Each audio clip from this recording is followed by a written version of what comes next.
সব ভাবতে ভাবতেই আয়নায় তাকিয়ে শীতল তার মুখের পানি মুছল। চোখের পাতার উপরিভাগ আর একটু ঘষাঘষি করল। অনিয়ন কালার শাড়ি পরেছে সে, ফর্সা গায়ে রংটা যেন ফুটে উঠেছে। শাড়িতে কি একটু বড় বড় লাগছে নাকি? লাগবেই তো, সে এখন কলেজে পড়ে। কলেজ ভাবা যায়, কলেজে পড়া মেয়ে বড় তো অবশ্যই হয়েছে, তাই না? মনে মনে এ কথা ভেবে মুখ টিপে হাসল শীতল। হঠাৎ মাথায় শয়তানি বুদ্ধি উদয় হলো। আচ্ছা, শুদ্ধ ভাই এখন কি করছে? ঘণ্টাখানেক আগে শ্যাম্য সৃজনকে চুল কাটাতে নিয়ে গিয়েছিল। বিচ্ছু দুটো জেদ ধরেছিল তারা শুদ্ধ ভাইয়ের মতো করে চুল কাটবে। ওই কাটে নাকি শুদ্ধ ভাইকে হিরো হিরো লাগে। আজ তারাও হিরো হিরো লুক নিতে চায়। পরে শুদ্ধ যেখানে চুল কাটে সেখানে নিয়ে গিয়েছিল। নিজেও চুল কেটেছে আর বাকি দুটোরও কাটিয়েছে। তা সেই মানুষটা আর নিচে নামেনি কেন? তাকে একবার জ্বালিয়ে এলে কেমন হয়? জ্বালিয়ে আস্তে আস্তে শখ স্বর্ণ আপু রেডি হয়ে যাবে। দুজন সাজলে দুজন সাজালে সেও চটজলদি রেডি হয়ে নিতে পারবে। হ্যাঁ, যেই ভাবা সেই কাজ। সে শখকে আসছি বলে শাড়ির কৌচি ধরে উপরে গেল। শুদ্ধর রুমের দরজা হালকা করে ভিজিয়ে রাখা, অর্থাৎ রুমেই আছে সে। আচ্ছা, দুম করে ঢুকে গিয়ে শুদ্ধ ভাইকে একটু চমকে দেওয়া যাক। চমকে গিয়ে খুশিও হতে পারে, খুশির ঠেলায় কিছু টাকাও দিতে পারে। সকাল থেকে 2 হাত চুলকাচ্ছে, টাকা আসার সম্ভাবনা শতগুণ। তাই সারা শব্দ না করে ঢুকতে গিয়ে আচমকা নাকের উপর কুশন এসে পড়ল।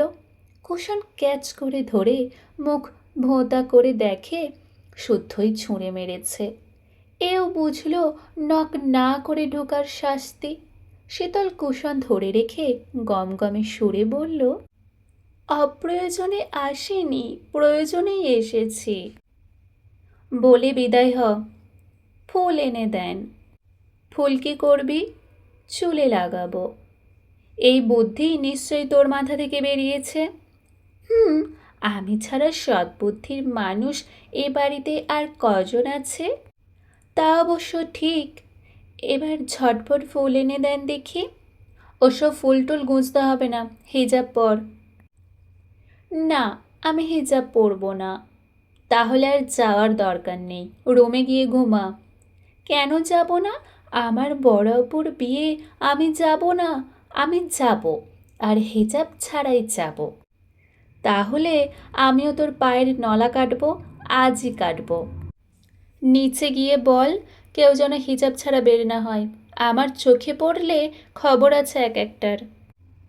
এত সুন্দর শাড়ির সাথে হিজাব ভালো লাগবে না শুদ্ধ ভাই? না দেখাক প্লিজ। অজুহাত চলবে না, যা বলেছে সেটাই কনফার্ম। এই শাড়ির সাথে কোন কালারের হিজাব পরবো তাহলে? বাড়িতে কি মেয়ে মানুষের অভাব যে এখন আমাকে হিজাব চুজ করে দিতে হবে? দিলে কি হয়? তুই যাবি এখান থেকে? বাড়ির মেয়েরা শাড়ি পরলে খ্যাচ খ্যাচ করতে নেই, সুন্দর নজরে একটু তাকাতে হয়, প্রশংসা করতে হয়। একটু প্রশংসা করলে কারো জাত যায় না। শাড়ির কথা শুনে শুধু এতক্ষণে খেয়াল করল শীতল শাড়ি পরেছে। এই বাড়ির এই শাড়ির নামধাম জানে না যদিও, তবে শাড়িটা সুন্দর, মানিয়েছেও বেশ। আচ্ছা, বানালেই কি শাড়ি পরতে হবে? অবিবাহিত মেয়ের ঘন ঘন শাড়ি পরা কিসের? তারা জানে না শাড়ি পরলে নজর লাগে। নজর লাগলেই বাড়িতে ঘটকের আনাগোনা শুরু হয়। তখন প্রস্তাব আসতেই থাকে, যা চরম মাত্রায় অসহ্যকর।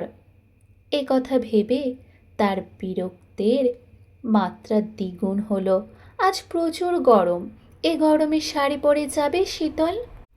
সামলাতে পারবে? নাকি গিয়ে হাঁসফাঁস করে বলবে, কেউ আমাকে বাড়ি নিয়ে চলো, শরীর খারাপ করছে, আমি মরে যাচ্ছি?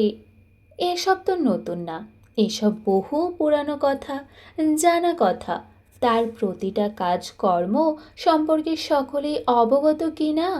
এই তো 2 মাস আগের এক ঘটনা।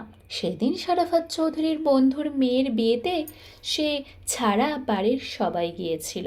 সেদিনও শীতল শাড়ি পরেছিল। এই মেয়ের আবার শাড়ি পরতে অকেশন লাগে না, মন ভালো থাকলেই মাঝে মধ্যে শাড়ি পরে। তবে এখনও শাড়ি সামলাতে শেখেনি। তবে কবে শিখবে, কিংবা আদৌ শিখবে কি না, তা অবশ্য জানাও নেই। তো সেদিন বিয়েবাড়ি গিয়ে কুচি পায়ে বেঁধে পড়েছিল, মুখ থুবড়ে পড়ে থুতনি কেটে গিয়েছিল, রক্তারক্তি অবস্থা। নতুন বরবউকে রেখে সবাই ওকে নিয়ে ব্যস্ত হয়ে পড়েছিল। পরে শাওন চৌধুরী তাকে ফোন করে শীতলকে বাড়ি আনার কথা বলেন। অগত্যা ল্যাবের কাজ রেখে বকতে বকতে বেয়াদবটাকে আনতে যায়। থুতনি শক্ত করে চেপে ধরার পরেও রক্ত বন্ধ হচ্ছিল না, কাঁদছিলও খুব। ওর কান্না দেখে ভেবেছিল ব্যথায় কাঁদছে, রাগ টাগ ভুলে সান্ত্বনা দিয়েছিল, কাঁদিস না, মেডিসিন নিলেই ব্যথা কমে যাবে।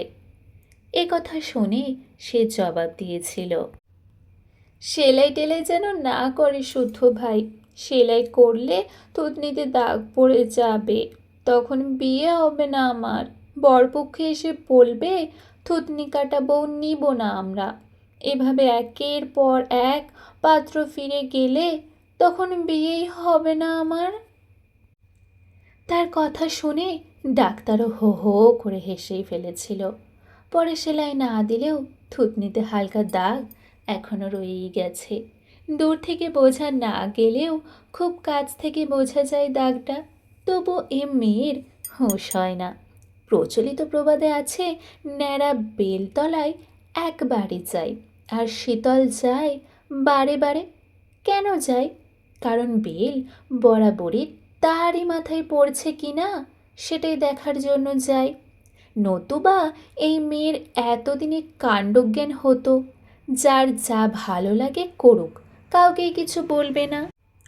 শুদ্ধ হাতের বইটা সেলফে রেখে উঠে দাঁড়ালো, তারপর বলল, আমার পাঞ্জাবি?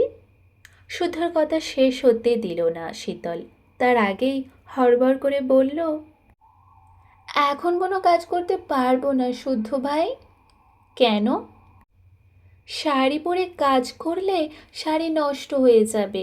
তাছাড়া জীবনে একটা শাড়ি এনে তো বলতে পারলেন না, শীতল ধর এটা তোর জন্য, পরিস কেমন?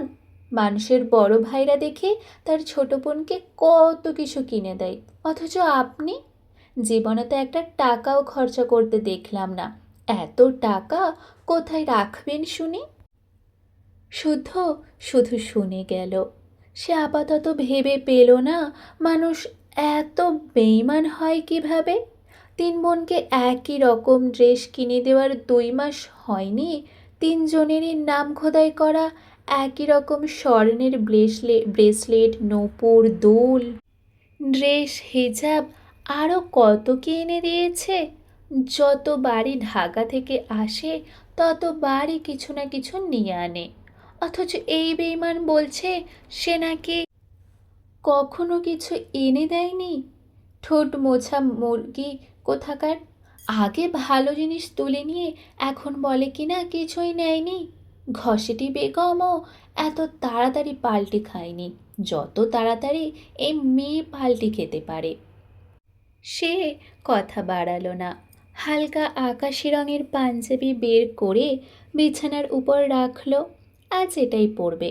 তারপর ওয়ালেট থেকে 200 টাকার নোট পাঞ্জাবির উপর রেখে ওয়াশরুমে চলে গেল। শীতল বুঝল পাঞ্জাবি আয়রন করে দিলে টাকা তার। টাকা যেহেতু পাওয়া যাবে তাহলে দেরি কিসের? টাকার বেলাতে সে আবার না করতে পারে না। তাই একগাল হেসে আঁচল কোমরে গুঁজে আধ ভেজা চুলগুলো হাত খোপা করে নিল। তারপর শুদ্ধের বের করা পাঞ্জাবিটা নেড়ে চেড়ে মুখ কুঁচকালো। এটা তার ভালো লাগলো না। শুদ্ধ ভাইকে তো সাদা পাঞ্জাবিতে বেশ লাগে।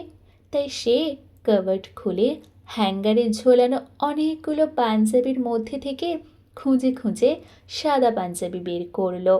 এই পাঞ্জাবিটা একটু বেশি সুন্দর, এর আগে পরেনি বোধহয়, একেবারে নতুন। বুকের কাছের ডিজাইনও বেশ। সে পাঞ্জাবিটা নিজ গায়ে ধরে আয়নার সামনে দাঁড়িয়ে খুব আফসোস করল। মেয়েদের যদি পাঞ্জাবি পরার নিয়ম থাকতো সে কবেই এটা চুরি করে নিয়ে যেত, কিন্তু তা তো আর নেই। আহারে, কেন যে এমন নিয়ম বের হয় না? নারী পুরুষ সমান অধিকার, তাহলে পুরুষ পাঞ্জাবি পরলে নারী পরতে পারবে না কেন? এই কথা ভাবার পর মুহূর্তে পাঞ্জাবিটা নিজের গায়ের উপর থেকে সরিয়ে শাড়ি পরা নিজেকে দেখে মুচকি হাসল। ছোট ছোট চুল কানের পেছনে চুল গুঁজে বিড়বিড় করে উচ্চারণ করল, হুম, শাড়িতেই নারী। অতঃপর গুনগুন করতে করতে সে যত্ন করে পাঞ্জাবিটা আয়রন করল। ড্রেসিং টেবিলের একটি তাকে ওয়াচের কালেকশন, এক একটা এক এক রকমের। সে গ্লাস সরাতে গিয়ে বুঝল লক করা। কিছু ভেবে পারফিউম রাখা তাকের গ্লাস খুলতে গিয়েও দেখল সেটাও লক করা। টানাটানি করেও খোলা গেল না। তবে সেই রাগ করা তো দূর, ফিক করে হেসে ফেলল। একবার ভেঙেছে দেখে বেচারা ভয়ে এবার লক করে রেখেছে। তবে কি বিশুদ্ধ পুরুষ মনে মনে তাকে ভয় পায়? হুম, কতক্ষণ একা একা হাসল সে। তারপর হঠাৎ মনে পড়ল সাজগোজ করা হয়নি তার। শখ বোধ হয় ডাকছে। এই রুমটা তো সাউন্ডপ্রুফ, ডেকে মরে গেলেও কারো ডাক কানে পৌঁছাবে না। তাই সে ওয়াশরুমের দরজায় থাবা দিয়ে বলল, শুদ্ধ ভাই, আয়রন করে দিয়েছি। এ কথা বলে পুনরায় দরজায় আর এক থাবা বসিয়ে বলল, সায়েন্টিস্ট মানুষের মেলা টাকা, 200 টাকায় লস হয়ে যায়, তাই 1000 টাকা নিয়ে গেলাম। এ কথা বলে 200 টাকার নোটটা ওয়ালেটে রেখে দৌড়ে বেরিয়ে গেল। আসলে হিজাব পরবে না বলে শুদ্ধকে রাগাতে এসেছিল। আর পাঞ্জাবি আয়রন করার কাজে নতুন কাজ, এ নতুন নয়। বাবা এলে বাবারটা করে দেয়, সায়ন ভাইয়েরটা করে। শামু সৃজনেরও করতে হয়।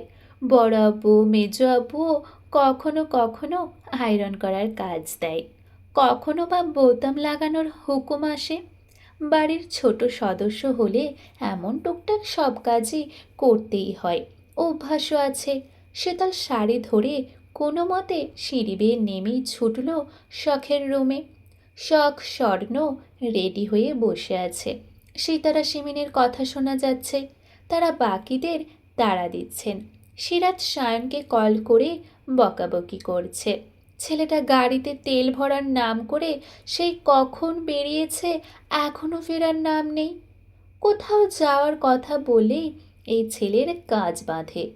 এতক্ষণ টই টই করে ঘুরে শীতল এবার তাড়াতাড়ি করে ওকে সাজিয়ে দেওয়ার তাড়া দিল।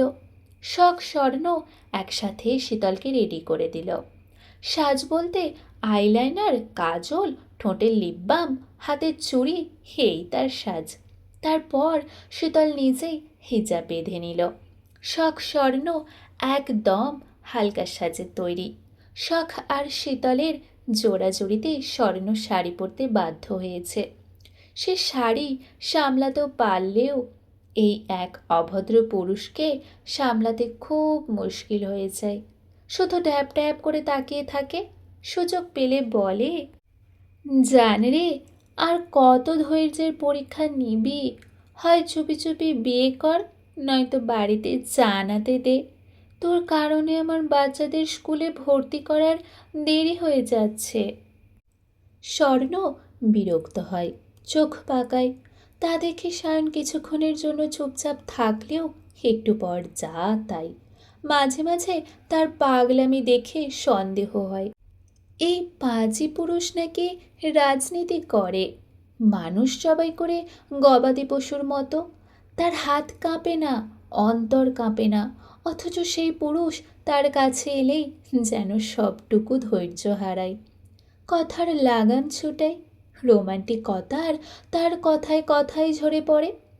ব্যাকুল চোখে তাকেই দেখতে থাকে, অর্থাৎ সে বাইরের পৃথিবীর কাছে কঠিন পাষাণ পুরুষ হলেও কেবল তারই কাছে সায়ন অন্যরকম।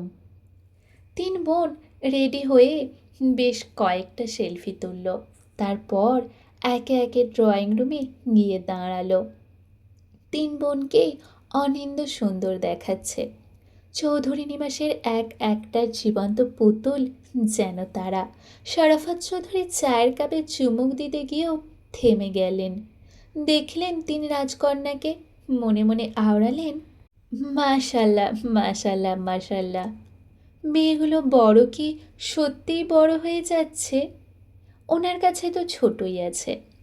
এখনো মনে হয় কেবলই পৃথিবীতে এলো তারা। কেউ বাবা ডাকলো তো কেউ বড় আব্বু বলে বাড়ি মাতিয়ে তুলতো। বাড়ির বড় হলেও তো মেয়েরা বড় হলেও যত মুশকিল, তাদের বাপের বাড়ি থাকার মেয়াদ ফুরিয়ে আসে। নিজের বাবার মেয়ে বিদায় বিদায় করার তাড়া না থাকলেও অন্যের কাছে যেন মেয়ে ভারী হয়ে যায়। পথে ঘাটে লোকমুখে শুনতে হয়, মেয়ের বিয়ে দিবেন না। এ কথা ভেবে হঠাৎ কেন জানি বুক ভার হয়ে এলো ওনার। কত আদর করে গড়ে তুলেছেন তিন রাজকন্যাকে, এমন না শখ আপন মেয়ে বলে তাকে আলাদাভাবে দেখেছেন। উনি ভাবেন ওনার তিনটা মেয়ে, আর তিনটাই ওনার। তিনটার একটা কষ্ট পেলে ওনার বুকে বেঁধে। শীতলটা কিডন্যাপ হলো সেদিন কি ওনার বুকের ভাঙন দেখেছিল? না, কেউ দেখেনি। শীতল বাসায় ফেরার পর আল্লাহর দরবারে দুই হাত তুলে ওনারা তিন ভাই দুই চোখের পানি ঝরিয়ে শুকরিয়া আদায় করেছিল। কথা কেউ জানে না, জানবেও না। একবার রিকশার চাকায় স্বর্ণের ওড়না বেঁধে গিয়ে প্রচণ্ড ব্যথা পেয়েছিল গলায়। গলার চামড়া ছিলে যাচ্ছে, তাই অবস্থা হয়েছিল। মেয়েটা 3 দিন কথা বলতে পারেনি। সেই 3 দিন উনি একটু পরপর গিয়ে মাথায় হাত বুলিয়েছেন।